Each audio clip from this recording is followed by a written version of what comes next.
الحمدللہ وکفا والصلاة والسلام علی عبادہ الذین اصطفیٰ خصوصاً علی افضلہم وخاتم النبیین محمد الامین وعلی آلہ واصحابہ اجمعین۔ اعوذ باللہ من الشیطان الرجیم، بسم اللہ الرحمن الرحیم۔ قال اللہ عز و جل فی کتابہ الکریم یسألونک عن الشہر الحرام قتال فیہ یسألونک عن الشہر الحرام قتال فیہ قل قتال فیہ کبیر وصد عن سبیل اللہ وکفر بہ والمسجد الحرام وإخراج أهله منه أكبر عند الله والفتنة أكبر من القتل ولا يزالون يقاتلونكم حتى يردوكم عن دينكم إن استطاعوا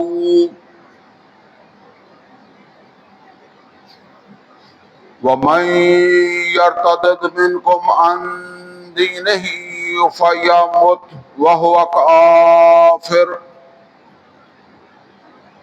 فأولئك حبطت أعمالهم في الدنيا والآخرة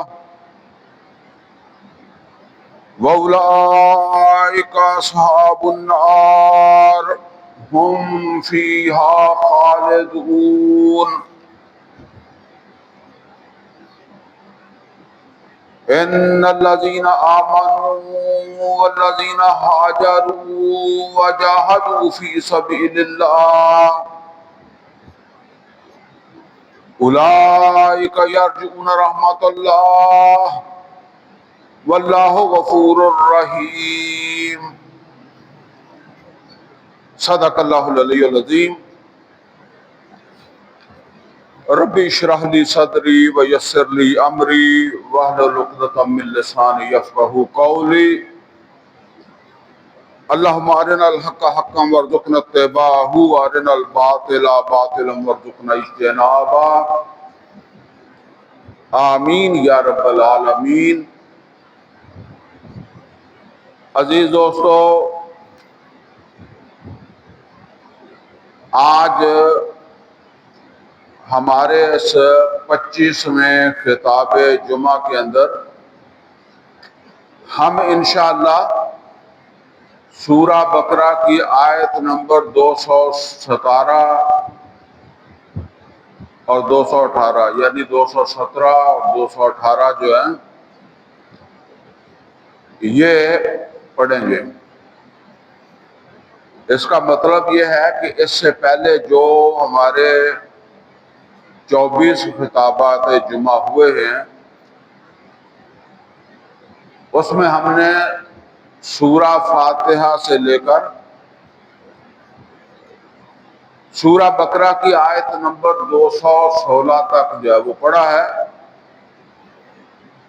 اور آج 216 سے آگے یعنی 217 اور 218 یہ دو آیات ہیں جو انشاءاللہ جو ہے وہ آج ہم پڑھیں گے۔ آج جو ہمارا موضوع کہہ لیں یا ان آیات کے حوالے سے جو عنوان ہے وہ ہے شہادت علی الناس اور اقدامی مرحلہ،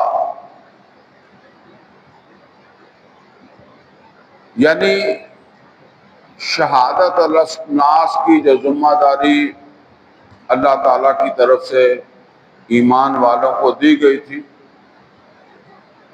اس کے حوالے سے جو نبی صلی اللہ علیہ وسلم کی طرف سے یا مسلمانوں کی طرف سے اقدام کا آغاز ہوا، یا آپ یوں سمجھ لیں کہ وہ پہلا مارکا تو آپ اسے نہیں کہہ سکتے کہ وہ ذرا چھوٹے لیول کی تھی، جھڑپ تھی، تو وہ جو ہوئی ہے اس پس منظر میں یہ آیات جو ہے وہ بیان ہوئی ہیں، اور اصل میں وہیں سے پھر آگے کام جو ہے وہ شروع ہو گیا۔ یہ ہم پڑھ چکے ہیں کہ اللہ تعالیٰ نے پہلے سابقہ امت جو ہے اس کو ٹرمینیٹ کیا، اور اس کے ٹرمینیشن کے اسباب بیان کیے، اور ان کا سب سے بڑا سبب بیان کیا کہ انہوں نے کتمان شہادہ کیا۔ اور یہ کتمان شہادہ جو ہے وہ اس طرح بھی ہوتا ہے کہ اللہ کی کتاب ہی کے اندر تحریف کر دی جائے جیسے انہوں نے کی، تو وہ شہادہ اصلی نہیں رہا، جبکہ انہوں نے اسے اصل حالت میں دنیا کے سامنے باقی لوگوں کے سامنے پیش کرنا تھا۔ دوسرا یہ بھی ہو سکتا ہے کہ اس کی باتوں کو جو ہے وہ توڑ مروڑ کر، جیسے کہتے ہیں، بدل بدل کر جو ہے وہ لوگوں کو جو ہے وہ پہنچایا جائے، یعنی وہ جو صحیح بات ہے اور اس کی بجائے غلط جو ہے وہ لوگوں کو جو ہے وہ پہنچایا جائے۔ جس طرح قرآن حکیم میں ایک دفعہ ایک مقام پر اللہ تعالیٰ یہ بھی فرماتا ہے کہ یہ جب اللہ تعالیٰ کی کتاب پڑھتے ہیں تو تمہیں یہ لگتا ہے کہ یہ اللہ کی کتاب میں سے پڑھتے ہیں، حالانکہ وما ہوا من عند اللہ، وہ جو پڑھ رہے ہوتے ہیں وہ اللہ کی طرف سے نہیں ہوتا، وہ اپنی طرف سے گڑھی ہوئی کہاوتیں، کہانیاں جو ہے وہ فرضی چیزیں جو ہے وہ اس طرح بنا کر جو ہے وہ لوگوں کو یہ تاثر جو ہے وہ دینا کہ یہ جو ہم بتا رہے ہیں یہ اللہ کی کتاب ہی جو ہے وہ بتا رہے ہیں، تو یہ بھی ایک کتمان کی جو ہے وہ شکل ہے۔ اور اس سے بھی زیادہ ایک گھنونی شکل کہ امت ہی، پوری قوم کی اکثریت اللہ کی کتاب سے ہی ناواقف ہو جائے، جس کے حوالے سے جو ہے وہ پہلے سپارے کے اندر جو ہے وہ یہ بات اللہ تعالیٰ نے فرمائی انہی یہود کے بارے میں، منہم الامیون لا یعلمون الکتاب، ان کے اندر ایسے امی ہیں جنہیں کتاب کی تعلیم ہی نہیں ہے، کتاب کا علم ہی نہیں ہے۔ حالانکہ جیسے وہ میں کہا کرتا ہوں کہ جب ہم کہتے ہیں کہ میں اللہ کی کتاب پر ایمان لایا، آمنت باللہ و ملائکتہ و کتبہ و رسلہ والیوم الآخر، تو جب ہم یہ کہتے ہیں کہ میں کتاب پر ایمان لایا اور دوسری طرف یہ صورت ہو کہ ہمیں پتہ ہی نہیں کتاب میں کیا ہے، تو یہ کون سا ایمان ہے؟ جو میں اکثر و بیشتر کہا کرتا ہوں کہ آپ کسی احکام کی تصدیق نہیں کرتے، اس پر دستخط نہیں کرتے جب تک آپ مطمئن نہ ہوں کہ اس کا متن کیا ہے، اس میں لکھا کیا ہے۔ یہ ایک واحد کتاب ہے کہ کروڑوں مسلمان جو ہے وہ، اربوں مسلمان جو ہیں، اب تو اربوں کی بات ہو گئی ہے، ان کے حالات یہ ہیں کہ وہ تصدیق بھی کرتے ہیں ایک ایسی چیز کی جس کا انہیں خود اس کے اندر پتہ ہی نہیں ہے۔ تو میں یہ کہا کرتا ہوں کہ اس کام پر دستخط کرنے سے دستخط تصدیق ہوتی ہے کہ میں اس کا ذمہ دار ہوں، میں جانتے بوجھتے یہ کر رہا ہوں۔ کئی دفعہ ساتھ لکھا ہوتا ہے کہ میں نے جانتے بوجھتے پڑھ کر سن کر سمجھ لیا ہے، اب دستخط کیا، اب میں نے ذمہ داری اس کی جب وہ لے لیا۔ تو جب ہم یہ تصدیق کرتے ہیں تو ہم ذمہ داری لیتے ہیں، لیکن حالات یہ ہیں کہ فرقہ کوئی بھی ہو، قرآن سے اتنا ہی تعلق ہے، کوئی 19-20 کا فرق تو ہوگا تو ہوگا، تو یہ بھی ایک قسم کا وہی ہے۔ بہرحال اس کے بعد پھر اللہ تعالیٰ نے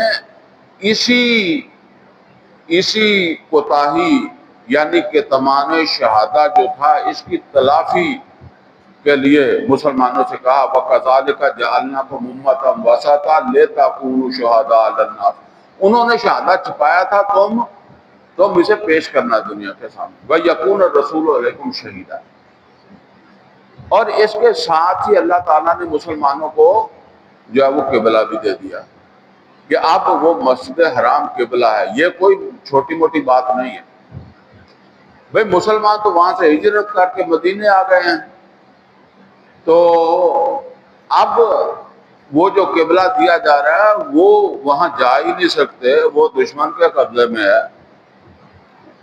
اور پھر بار بار حج کے احکامات کا تذکرہ آنا شروع ہو گیا، اور وہ میں نے کئی دفعہ آپ کو بتایا کہ یہ جو تفصیلی احکامات حج کے آ رہے تھے یہ حج کروانے کے لیے آ رہے تھے، یہ صرف یاد کرنے کے لیے نہیں آ رہے تھے۔ اور حج وہ عبادت ہے جو مکے بغیر ہو نہیں سکتی تھی،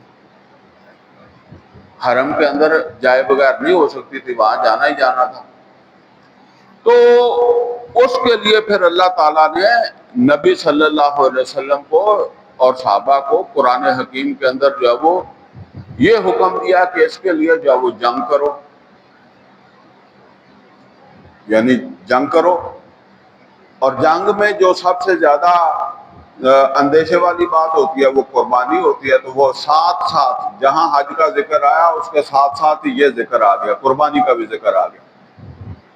بات یہاں سے شروع ہوئی وَلَنَبْلُوَنَّكُمْ بِشَيْءٍ مِّنَ الْخَوْفِ وَالْجُوعِ وَنَقْصٍ مِّنَ الْأَمْوَالِ وَالْأَنفُسِ وَالثَّمَرَاتِ وَبَشِّرِ الصَّابِرِينَ الذين إذا أصابتهم مصيبة قالوا إنا لله وإنا إليه راجعون أولئك عليهم صلوات من ربهم ورحمة وأولئك هم المهتدون۔ تو یہاں سے بات شروع ہوئی، گویا کہ جان ہی جائے گی نا، تو جان تو کوئی بڑا مسئلہ نہیں ہے۔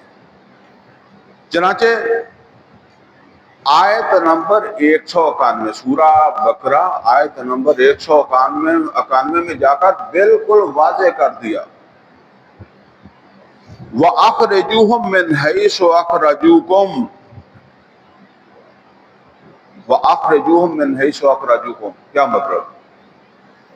نکال دو ان کو جہاں سے انہوں نے تم کو نکالا ہے، یعنی مسلمانوں جہاں سے انہوں نے تم کو نکالا ہے۔ تو وہ مشرکین مکہ نے مکہ سے نکالا تھا نا، تو اب مدینے میں آئے ہوئے مسلمانوں کو اللہ تعالیٰ کیا فرما رہا ہے؟ وَأَخْرِجُوهُم مِّنْ حَيْثُ أَخْرَجُوكُمْ، اب نکال دو تم ان کو وہاں سے جہاں سے جن سے انہوں نے تمہیں نکالا ہے۔ لیکن اس کے ساتھ ایک بات اور اللہ نے فرما دی، وہ کیا تھی؟ وَلَا تُقَاتِلُوهُمْ عِندَ الْمَسْجِدِ الْحَرَامِ، یہ اسی آیت کے اندر یہ بات بھی بتا دی کہ ان کو نکالو بھی جہاں سے انہوں نے تمہیں نکالا ہے، لیکن ساتھ یہ بھی ہے کہ وَلَا تُقَاتِلُوهُمْ عِندَ الْمَسْجِدِ الْحَرَامِ، ان کے ساتھ یہ جنگ مسجد حرام جا کے نہیں لڑنی، وہاں جا کے نہیں لڑنا۔ تو اب ظاہر بات ہے کہ وہ جو ہمارے وہ جو مطالعہ کتاب ہے اس میں چل رہے نا حکمت، اسے کہتے ہیں حکمت، کہ اب تم سوچو کہ وہاں جا کر لڑائی کو بھی اوائڈ کرنا، وہاں جا کر نہیں لڑنا، اگرچہ آگے فرما دیا حتیٰ یقاتلوکم فی، یہاں تک کہ وہ کسی کوشش سے نہ نکلیں، مکہ کو مورچہ بنا لے پھر وہاں جا کر بھی لڑ سکتے ہو، لیکن اب حکمت جو ہے اس کو استعمال کرو، یہ بڑی چیز ہے جو اللہ تعالیٰ نے دی ہے۔ وَمَن یُؤْتَ الْحِکْمَةَ فَقَدْ أُوتِیَ خَیْرًا کَثِیرًا، دو باتیں تمہیں بتا دی ہیں، ایک یہ ہے کہ ان کو وہاں سے نکالنا، اور دوسرا یہ ہے کہ وہاں جا کر جنگ نہیں کرنی ہے۔ اس کی کئی ساری حکمتیں تھی، پہلے ان کا تذکرہ ابھی ہوا ہے۔ مسلمان ابھی اس پوزیشن میں ہی نہیں تھے، پورا عرب جو ہے اس کے لیے ایک محترم جگہ تھی، تو حکمت کے ساتھ ان کو نکالنا ہے۔ اور اب ظاہر بات ہے کہ ان کو وہاں سے نکال کر باہر لانا ہے، اور جب باہر آ کر لڑیں گے تو یہ جنگ تمہاری اور ان کی ہوگی، اس میں وہ مقدس مقام کا تقدس نہیں آئے گا کہ سارے عرب جو ہے وہ سمجھیں کہ بھئی یہ مسئلہ جو ہے نا وہ. اور پھر دوسری بات یہ بھی ہے کہ مسلمانوں کی جو قیادت تھی وہ بھی قریش پر ہی مشتمل تھی. نبی صلی اللہ علیہ وسلم خود قرشی تھے. ابو بکر صدیق رضی اللہ تعالیٰ عنہ، عمر فاروق رضی اللہ تعالیٰ عنہ، عثمان رضی اللہ تعالیٰ عنہ، علی رضی اللہ تعالیٰ عنہ سب. اور دوسری طرف ابو جہل بھی، وہ بھی قرشی ہے، ابو لہب بھی قرشی ہے، امیہ بن خلف بھی قرشی ہے. تو یہ لوگ عام طور پر لوگوں کے اندر یہ تاثر ہوگا کہ یہ ان کی اپنی لڑائی ہے، یہ قرشیوں کی اپنی لڑائی ہے، ہم اس میں کسی کا ساتھ نہیں دیتے، یا کسی کے ساتھ ہو کر جب وہ خام خواہ اپنے اوپر الزام نہیں لیتے. تو یہ تو حکمت تھی ان کو باہر لانے کی. اب ان کو باہر لانے کے لیے حکمت جو اختیار کی نبی صلی اللہ علیہ وسلم نے، وہ سمجھ لیں کہ ہجرت کے بعد نبی صلی اللہ علیہ وسلم نے جو پہلے 6 مہینے تھے اس میں 3 کام کیے ہیں. نمبر 1 کہ مسجد نبوی کی تعمیر کی. یہ مسجد نبوی صرف نمازوں کے لیے نہیں تھی، یہ ایک مرکز تھا ایک تحریک کا، اور جس میں آپ اسے جو ہے وہ عدالت بھی، وہی مسجد عدالت ہے، وہی سب معاملات جو ہے، نمازیں بھی وہیں پڑھی جاتی ہیں. تو یہ ایک مرکز اس تحریک کے لیے نبی صلی اللہ علیہ وسلم نے مسجد نبوی کی شکل میں بنایا. اور دوسرا کام جو کیا ان پہلے 6 مہینوں میں وہ یہ ہے کہ چونکہ دنیا کے اندر یہ مسئلہ جو ہے نا کہ مہاجر اور مقامی آج بھی آپ دیکھیں یہ مہاجر ہے، اور یہ اس سے مسئلے کھڑے ہو جاتے ہیں مہاجر اور مقامی کے. تو نبی صلی اللہ علیہ وسلم نے اس کو ختم کیا. مہاجروں اور مقامی انصار جو تھے ان میں ایک معاہدہ کروایا، موافقات، کیونکہ جو اگلے مرحلے تھے نا ان کے لیے موافقات بہت ضروری تھی. ہم نے اب انڈیا کے ساتھ لڑنا ہو اور ہم آپس کے اندر ہی سندھی پنجابی لڑ رہے ہوں، بلوچی لڑ رہے ہوں، پختون لڑ رہے ہوں، تو پھر ہم نے کیا لڑنا ہے؟ تو اسی طریقے سے جو اب آگے کے جو مرحلے تھے ان کے لیے یہ موافقات بہت ضروری تھا. یہ نبی صلی اللہ علیہ وسلم کی وہ حکمت ہے. ٹھیک ہے. پھر تیسرا کام جو نبی صلی اللہ علیہ وسلم نے کیا بڑی حکمت کے اوپر مبنی، وہ یہ ہے کہ جو مدینے میں یہود آباد تھے، یہود کے 3 قبیلے تھے، مشرکین کے 2 قبیلے تھے، ان کے ساتھ میثاق مدینہ کیا. اور یہ میثاق مدینہ جو تھا یہ اصل کے اندر جو ہے وہ مدینے کے تحفظ کے لیے، کہ جو اگر کسی طرف سے بھی مدینے پر حملہ ہوتا ہے تو مسلمانوں کے ساتھ جو یہودی ہیں وہ مل کر مدینے کا دفاع کریں گے. یعنی مدینے پر اگر حملہ ہوتا ہے تو جو یہود ہیں وہ مسلمانوں کے ساتھ مل کر مدینے کا دفاع کریں گے. اس کا ایک یہ بات فائدہ بھی ہو گیا نا کہ یہ کسی مخالف کے ساتھ نہیں کھڑے ہوں گے بلکہ ہمارے ساتھ کھڑے ہوں گے. باقی اسی طریقے سے اور بھی اس کی شکیں تھیں. مثلا یہ ہے کہ مسلمانوں کے فیصلے، آپس کے مسلمانوں کے جو فیصلے ہیں وہ نبی صلی اللہ علیہ وسلم یا نبی صلی اللہ علیہ وسلم کے مقرر کردہ جج کریں گے، اور جو یہودیوں کے فیصلے ہیں وہ یہودی جو ہیں ان کی عدالتیں کریں گے. یہ کئی لوگ سمجھتے ہیں کہ مدینے میں آنے کے بعد دین غالب ہو گیا تھا. یہ نہیں ہے، کبھی ایسا نہیں ہوتا کہ ایک ملک میں 2 عدالتیں ہوں. یعنی ایک نظام ہوتا ہے اور اسی کی عدالتیں ہوتی ہیں.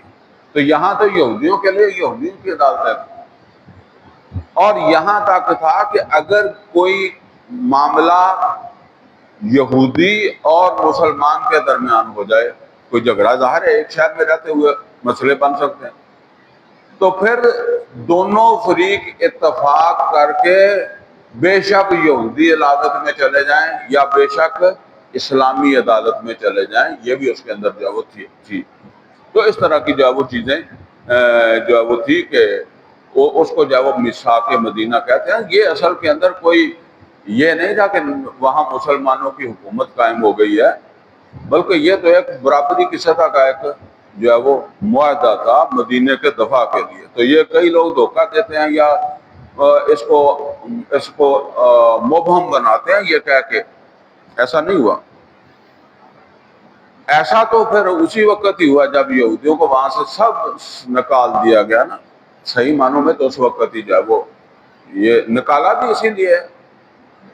بہرحال یہ کام تین جو کیے یعنی مسجد نبوی کی تعمیر، مواقعات، اور تیسرا جو ہے وہ یہودیوں کے ساتھ معاہدہ، یہ پہلے 6 مہینے میں نبی صلی اللہ علیہ وسلم نے یہ 3 کام کیے.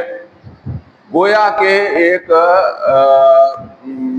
جو ہے وہ کنسالیڈیشن کا ماحول جو ہے نا وہ کر کے نا اپنا وہ سارا مستحکم کر کے اب نبی صلی اللہ علیہ وسلم نے اقدام شروع کیا. اقدام کا مقصد کیا تھا کہ مکے والے باہر آئیں، باہر آ کر ہم سے جنگ کریں. اور اس کے لیے نبی صلی اللہ علیہ وسلم نے بدر سے پہلے، غزوہ بدر سے پہلے 8 کوششیں کی، یعنی 8 دستے بھیجے، چھاپا مار دستے.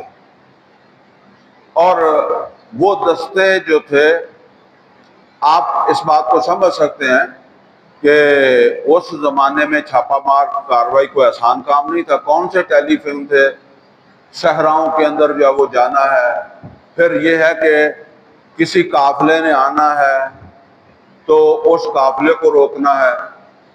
تو جب آپ نے جانا ہے تو آپ کو کیا پتا کتنے دن میں وہ قافلہ پہنچتا ہے. کبھی کبھی ایسا ہوتا تھا قافلہ نکل گیا، مسلمان لیٹ پہنچے. کبھی ایسا ہوتا تھا کہ مسلمان پہلے پہنچ گئے تو اب راشن بھی ختم ہو جائے گا اور بھی وہاں پانی کے بھی مسائل تھے. تو باقی جتن جو دستے بھیجے تھے نبی صلی اللہ علیہ وسلم نے، ان کا تو جو ہے نا وہ یوں سمجھ لیں کہ کوئی خاص نتیجہ نہیں نکلا. البتہ جو ہے نا وہ 2 ان میں سے ایسے چھاپا مار دستے تھے جن کا نتیجہ نکلا بدر کی شکل کے اندر. ان میں سے ایک تو آپ صلی اللہ علیہ وسلم نے وادی نخلا میں 12 یا کم و بیش ویسے 12 کا انسا آتا ہے کہ 12 مہاجر بھیجے تھے، یعنی یہ جو بھیجے تھے مہاجر تھے. ان کو نبی صلی اللہ علیہ وسلم دیکھیں اتنی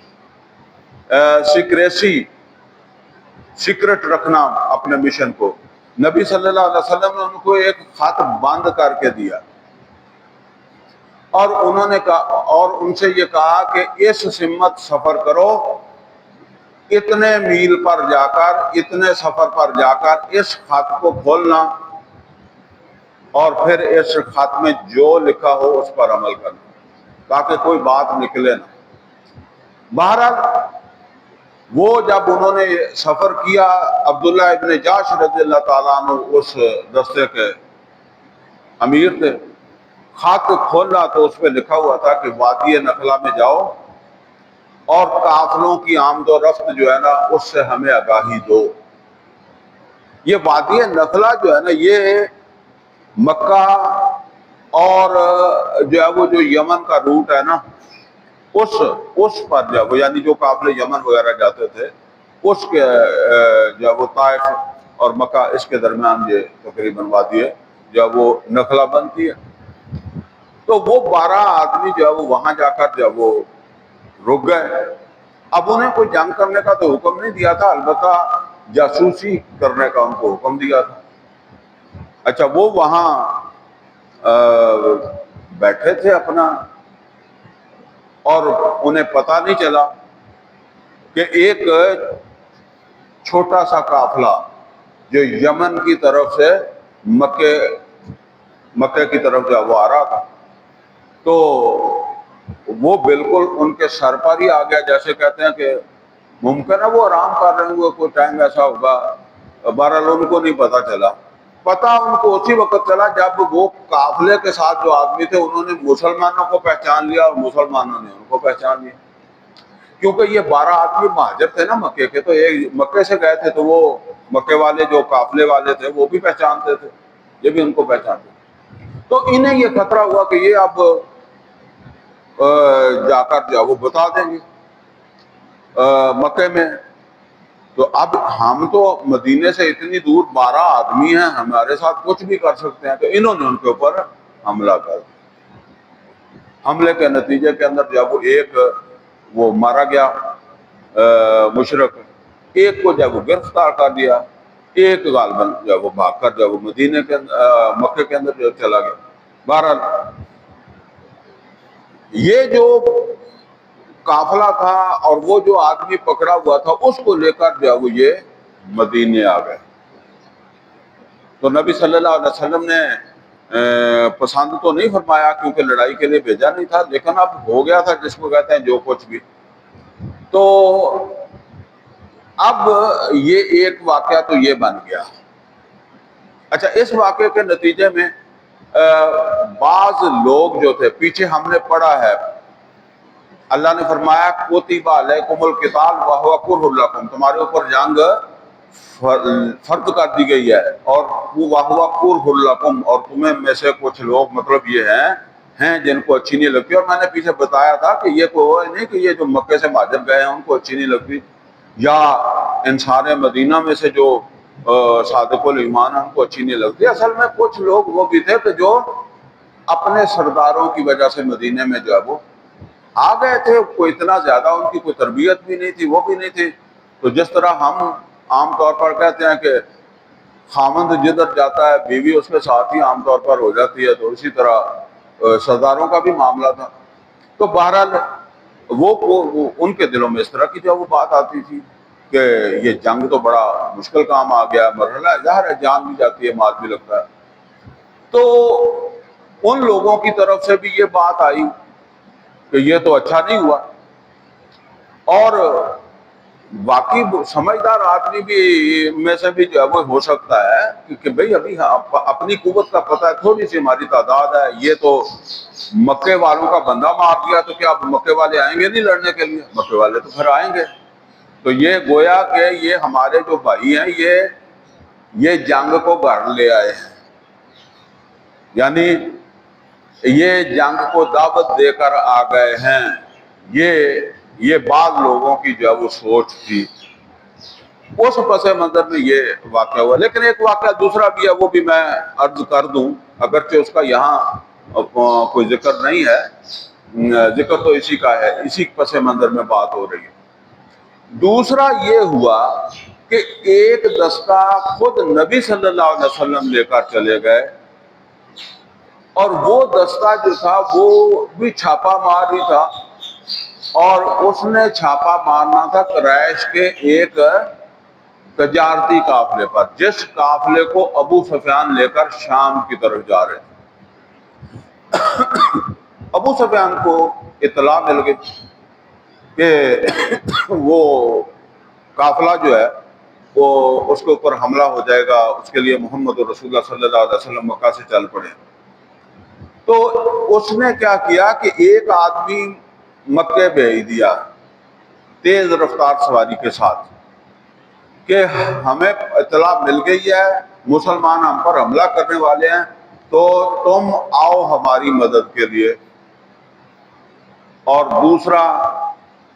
دوسرا واقعہ یہ ہو گیا کہ ابو سفیان جو تھا اس نے وہ بھی بڑا ذہین آدمی تھا، وہ جسے انٹلیکچوئل کہتے ہیں ان میں سے تھا، تو اس نے رستہ بدل لیا، قافلے کا رستہ بدل لیا، کئی رستے ہوتے ہیں نا بعض اوقات، تو اس نے وہ دریائے احمر جو ہے نا اس کے ساتھ ساتھ جا کر جو ہے نا وہ شام کی طرف جو ہے وہ چلا گیا۔ بہرحال قافلہ مسلمانوں کے ہاتھ نہیں آیا، لیکن جب یہ اطلاع وہاں پہنچی مکہ کے اندر، تو مکہ میں یہ دو واقعات جو ہے وہ ایک دوسرے کے پیچھے ہی ہوئے، یعنی ایک طرف ابھی وہ یہ اس پر یہ آگ بگولا تھا کہ مسلمانوں نے مکے میں ہمارے یعنی وادی نخلا ہمارے گھر میں آ کر ہمارا بندہ مار دیا، ہمارا قافلہ لے گئے۔ تو یہی قریش کے لیے یہ نوٹ کر لیں کہ قریش جو ہے نا ان کے قافلوں کو تو کوئی ہاتھ نہیں لگاتا تھا، تو یہ ایک بہت بڑی بات تھی۔ اور اوپر سے وہ بندہ پہنچ گیا کہ مسلمان جو ہے وہ اس قافلے پر حملہ کرنے والے ہیں جس کے ساتھ کفار کا مشرکین مکہ کا سردار ابو سفیان ہے۔ تو یہ بات نوٹ کر لیں کہ یہ جو مکے کے لوگ تھے نا، ان کی جو ذریعہ معاش تھا، ایک ذریعہ معاش تو ان کا تھا یہ بکریاں وغیرہ جو ہے وہ چرانا۔ وہ نبی صلی اللہ علیہ وسلم کے بارے میں بھی آتا ہے نا کہ آپ نے بھی شروع میں بکریاں چرائیں۔ تو دوسرا یہ جو حرم تھا یہ بھی ان کی روزی کا ذریعہ تھا۔ دور سے لوگ آتے تھے، چڑھاوے چڑھاتے تھے، جس طرح وہ مزاروں کے اوپر ہوتا ہے، تو وہ ساری آمدنی کون لے جاتا تھا؟ جس طرح آج وہ مزاروں پر جو آمدنی ہوتی ہے کون کھاتا ہے؟ وہی مجاور کھاتے ہیں یا جو اس کے متولی ہوتے ہیں وہ کھاتے ہیں۔ تو یہ کھاتے تھے، وہ آمدنی بھی ان کو جب وہ ہوتی تھی وہ ساری۔ تیسرا ان کا جو سب سے بڑا ذریعہ تھا وہ تجارت تھی۔ تو یہ قافلے کے اوپر حملہ جو ہے یہ آپ یوں سمجھ لیں کہ جس طرح آج یہ بات آپ کو بڑی سمجھ آ سکتی ہے، یہ ہرمز جو بند ہوئی ہے، سٹریٹ آف ہرمز، خلیج ہرمز جو وہ بند ہوئی ہے، تو اس کے نتیجے میں آپ دیکھتے ہیں کتنا شور شرابہ ہو رہا ہے پوری دنیا کے اندر جو ہے وہ ہو رہا ہے۔ تو یا وہ جو بحر احمر کے اندر جو ہے وہ دوسرا حوثیوں نے جو ہے وہ کیا ہوا ہے، تو اب اگر وہ بند کر دیں تو اس کے اثرات پوری دنیا کے اندر پڑیں گے۔ اس وقت بہرحال سمندر میں تو اتنی تجارت ہوتی نہیں تھی، تجارت ہوتی تھی یہ ساری اس علاقے کی جو ہے وہ زمینی، اور زمینی تجارت تھی، اس کے اوپر جو ہے وہ قریش جو تھا ان کا ہولڈ تھا۔ جس طرح بھی آپ دیکھتے ہیں کہ یہ کمپنیاں جو ہے وہ ٹرکوں کی کام کرتی ہیں، تو بعض کمپنیاں جو ہیں وہ ان کا بڑا ہولڈ ہوتا ہے، لوگ انہی کو مال اپنا بک کرواتے ہیں، دوسری کمپنیوں کو نہیں کرواتے۔ تو اس طرح چونکہ ان کے قافلوں کو کوئی کچھ کہتا ہی نہیں تھا، اور ان کے لیے یہ مسئلہ تھا کہ اگر آج ہمارے قافلے کے اوپر حملہ ہو گیا تو پھر کل کو تو کوئی اور بھی کر دے گا حملہ، پھر ہماری کیا عزت رہے گی۔ لہذا 1000 کا جو وہ لشکر تیار ہوا، اور وہ پھر بدر میں آیا، اور نبی صلی اللہ علیہ وسلم تو اصل کے اندر وہ قافلے کے لیے آئے تھے، لیکن پھر آپ کو وہ سامنا کرنا پڑا اس لشکر کا 1000 کا۔ وہ بہرحال جب ہم سورہ انفال میں جائیں گے تو اس میں اس کا تذکرہ جو آئے گا۔ لیکن میں یہاں جو بات آپ کو جو ہے وہ عرض کرنا چاہتا تھا وہ یہ کہ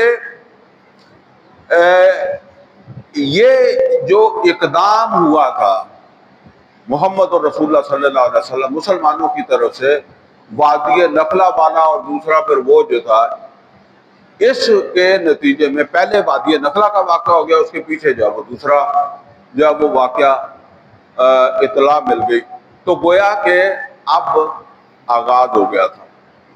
اب مکے والے وہ جو اللہ نے کہا تھا نا وَأَخْرِجُوهُم مِّنْ حَيْثُ أَخْرَجُوكُمْ وَلَا تُقَاتِلُوهُمْ عِندَ الْمَسْجِدِ الْحَرَامِ، تو وہ مسجد حرام سے پھر باہر ان کو آنا پڑا، ٹھیک ہے نا۔ تو بعض لوگ سمجھتے ہیں کہ نبی نہیں جی مسلمانوں نے تو جنگیں نہیں لڑی، مسلمانوں نے تو جنگیں لڑی ہیں، اور قرآن حکیم میں اللہ نے یہ بتا بھی دیا ہے کہ یہ اللہ ہی کا حکم تھا۔ اور یہ بات سمجھ لیں کہ سورہ بقرہ کا جو مین مضمون ہے خاص طور پر یہ 2 امتوں کے بارے میں، یہ بدر سے پہلے نازل ہو گیا تھا، ٹھیک ہے۔ البتہ کچھ آیات سود کے حوالے سے یا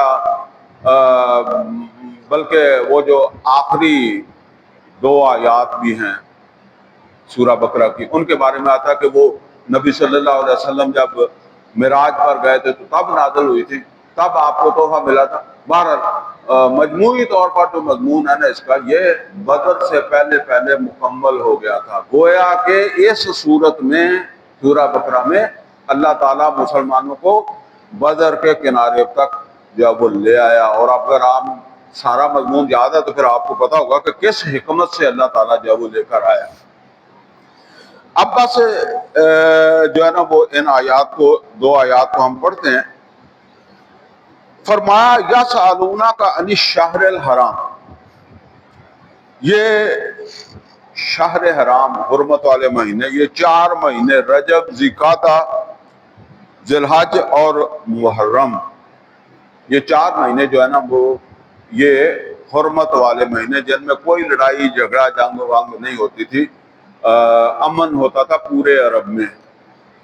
یعنی جو حدود حرم ہے اس میں تو حدود حرم سے وہ میقات سے آگے شروع ہو جاتی، اس میں تو سارا سال ہی امن ہے نا.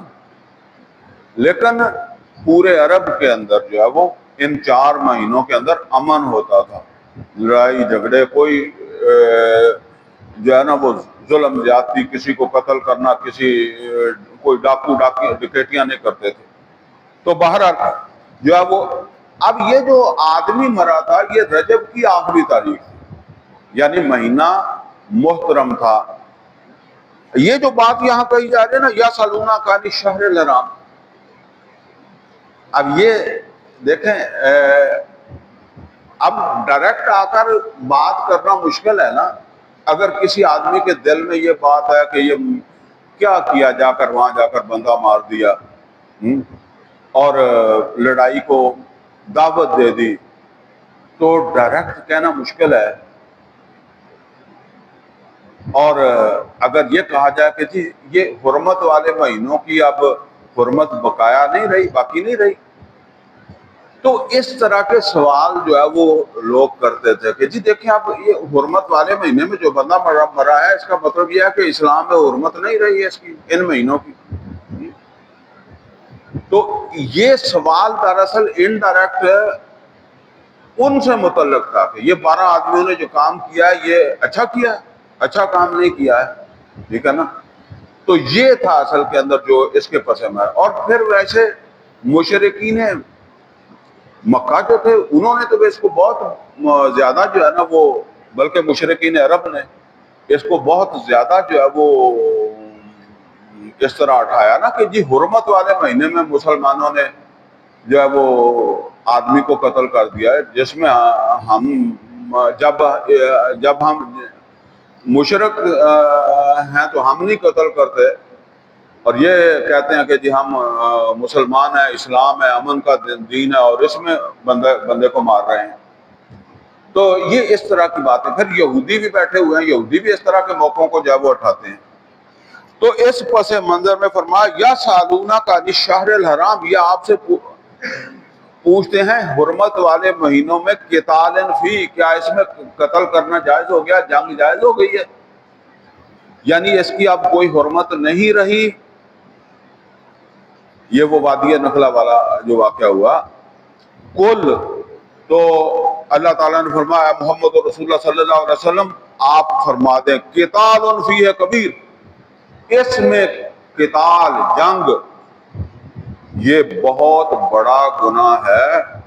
یعنی اسلام میں بھی منع ہی ہے، لیکن اب لیکن کے ساتھ جو بات بتائی جا رہی ہے یہ ان وادی نخلا میں جو صحابہ گئے تھے اور جنہوں نے یہ لڑائی لڑی تھی ان کی حمایت میں جا رہی ہے. وَصَدٌّ عَن سَبِيلِ اللَّهِ، اللہ تعالیٰ کے رستے سے روکنا، وَكُفْرٌ بِهِ، اور اللہ تعالیٰ کا کفر کرنا. یعنی اللہ کے رستے پر ہی مسلمان جو تھے وہ چلنا چاہتے تھے، ان کو روک کون رہا تھا؟ مشرکین مکہ روک رہے تھے، تبھی تو ان کو ہجرت کرنی پڑی.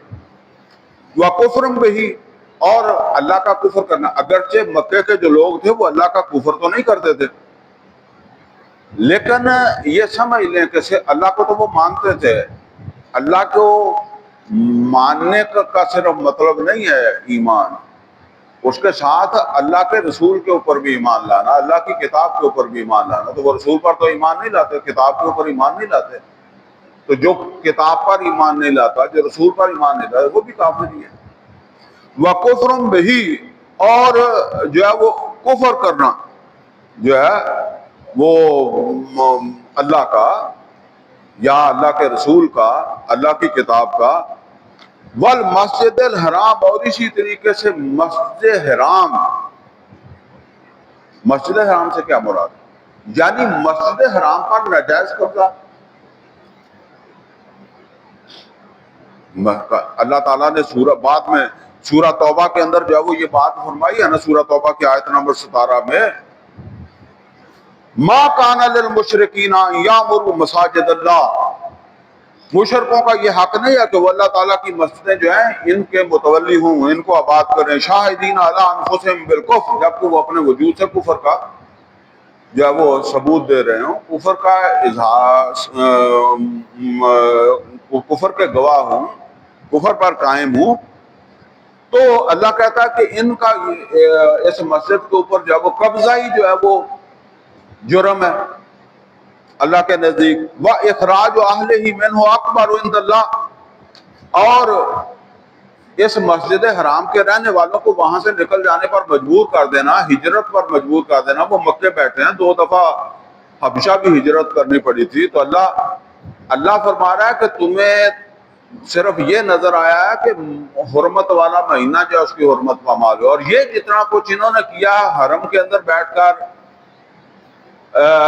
حدود حرم میں بیٹھ کر، یہ اس کو تم کیا سمجھتے ہو؟ وَالْفِتْنَةُ أَكْبَرُ مِنَ الْقَتْلِ، اور یہ فتنہ قتل سے بڑھ کر ہے. یعنی اگرچہ اللہ نے یہ نہیں کہا کہ وہ قتل جو ہے وہ کوئی اچھا ہی تھا، لیکن اللہ تعالیٰ وہ پس منظر بتا رہا ہے جس میں قتل ہوا ہے. تو اللہ تعالیٰ فرمایا وَالْفِتْنَةُ أَكْبَرُ مِنَ الْقَتْلِ، یہ فتنہ جو انہوں نے برپا کیا ہوا ہے مشرکین مکہ نے، یہ اس قتل سے بھی بڑی چیز ہے. یہ سورہ بقرہ کی آیت نمبر 193 میں ہم پڑھ چکے ہیں.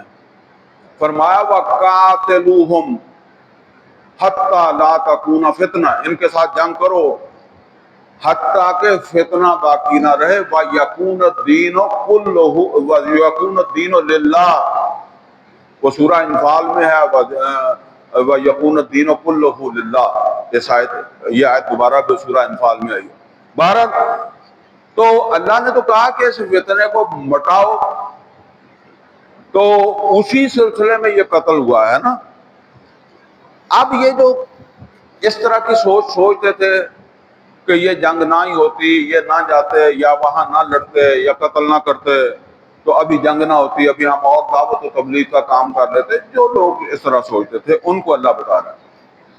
فرمایا وَلَا يَزَالُونَ يُقَاتِلُونَكُمْ حَتَّى يَرُدُّوكُمْ عَنْ دِينِكُمْ إِنِ اسْتَطَاعُوا، اے اس طرح سوچنے والے مسلمانوں، یہ تم جنگ لڑو یا نہ لڑو، یہ تم سے باز نہیں آئیں گے لڑائی سے. حَتَّى يَرُدُّوكُمْ عَنْ دِينِكُمْ إِنِ اسْتَطَاعُوا، یہاں تک کہ یہ تمہیں تمہارے دین سے پھیر دیں اگر یہ کر سکیں تو. یعنی ان کی لڑائی تمہارے ساتھ تمہارے دین کے حوالے سے ہے، تو تم نہیں بھی لڑو گے تو لڑائی تو ہوگی. عرب کے اندر تم رہو گے تو پھر کسی اور وجہ سے ہو جائے گی، ہونی تو ہے، ٹھیک ہے نا.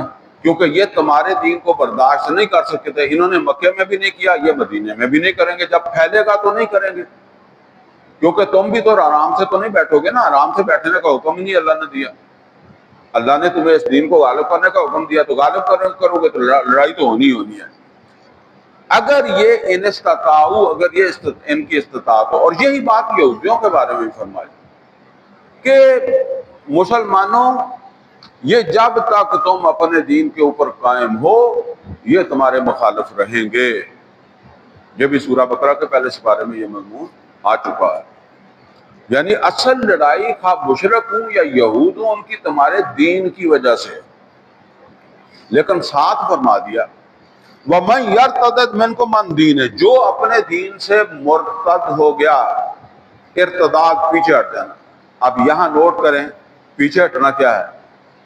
پیچھے ہٹنا یہ ہے کہ تم جنگ نہ کرو، تم مسجد حرام کو آزاد نہ کرواؤ، تم مکہ کو مشرکوں سے خالی نہ کرواؤ جو تمہیں کہا وَأَخْرِجُوهُم مِّنْ حَيْثُ أَخْرَجُوكُمْ. اور بس ٹھیک ہے.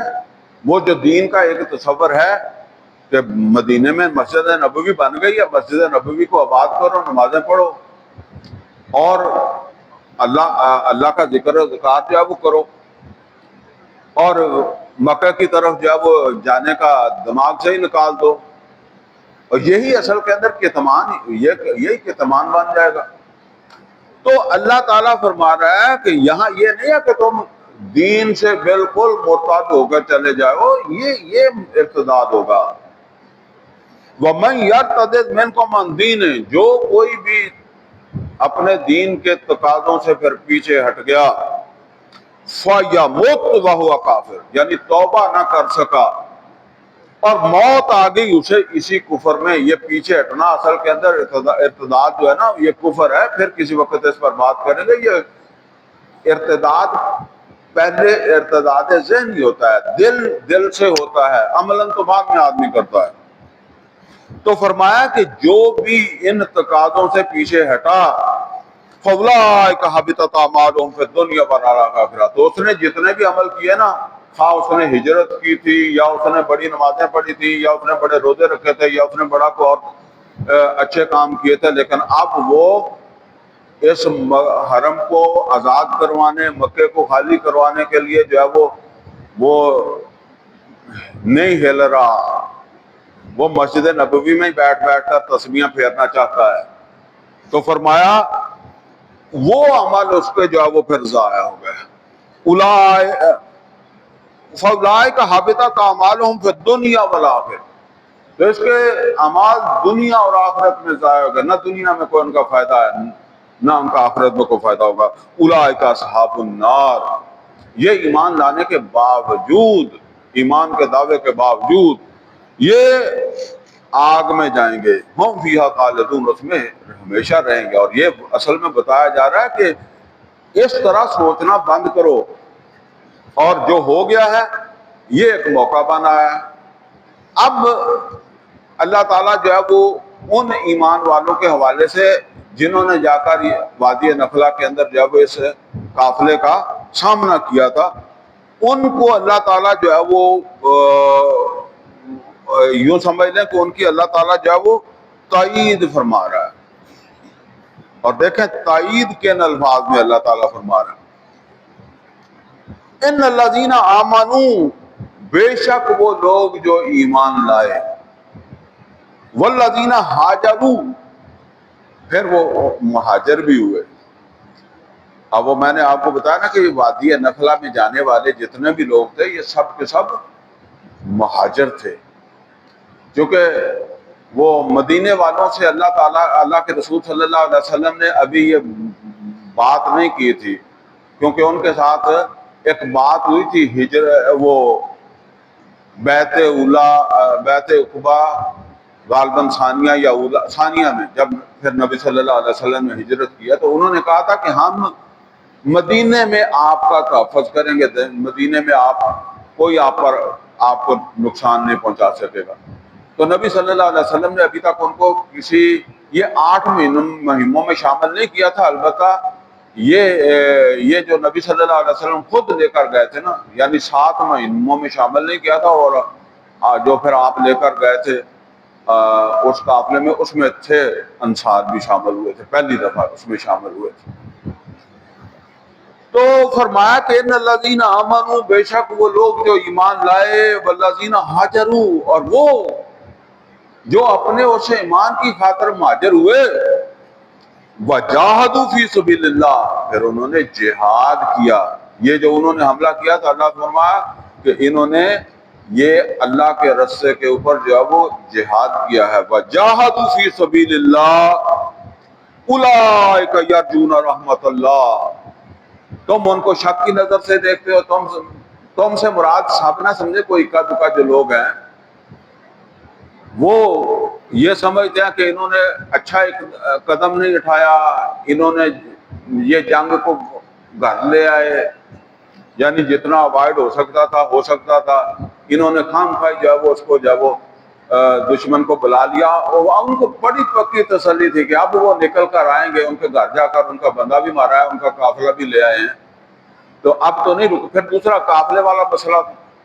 تو بہرحال فرمایا کہ وجاہدوا فی سبیل اللہ، اور جنہوں نے وہاں جا کر جہاد کیا اللہ تعالیٰ کے رستے پہ، اولئک یرجون رحمت اللہ، یہ تو اللہ کی رحمت کے امیدوار ہیں، یعنی انہوں نے کوئی اللہ کی ناراضگی کے لیے یہ کام نہیں کیا، اللہ کی رحمت کی امید میں کیا ہے، تو اللہ ان کا اوپر اپنی رحمت کرے گا۔ اور اس کا اصل میں یہ مطلب بھی ہے کہ اگر کچھ کمی بیشی ہو تو گئی، وہ تو اللہ نے بھی پیچھے کہہ دیا نا کہ اس میں جنگ لڑنا جو ہے یہ کوئی اچھی بات تو نہیں ہے، لیکن جو حالات ہیں جس میں انہیں لڑنا پڑا ہے تو اس اعتبار سے اللہ نے ایک کنسیشن دے دیا، تو اللہ نے کہا یہ تو اللہ کی رحمت کے امیدوار ہیں اور اللہ ان کے اوپر اپنی رحمت کرے گا۔ واللہ غفور الرحیم، اللہ مغفرت کرنے والا، رحم کرنے والا ہے، اگر کوئی کمی پیشی ان کی طرف سے ہوئی بھی ہے تو اللہ معاف کرنے والا ہے، اور اللہ اس کے باوجود ان کو اپنی رحمت سے محروم کرنے والا نہیں۔ تو یہ دو آیات ہماری الحمدللہ مکمل ہو گئی۔ یہ تھا وہ سبب جو قدم نبی صلی اللہ علیہ وسلم نے اٹھایا، وہ اقدام جو نبی صلی اللہ علیہ وسلم نے اٹھائے، جس کے نتیجے میں پھر جنگ شروع ہو گئی، پھر بدر ہوئی۔ اقول قولی ھذا واستغفر لی ولکم ولسائر المسلمین والمسلمات۔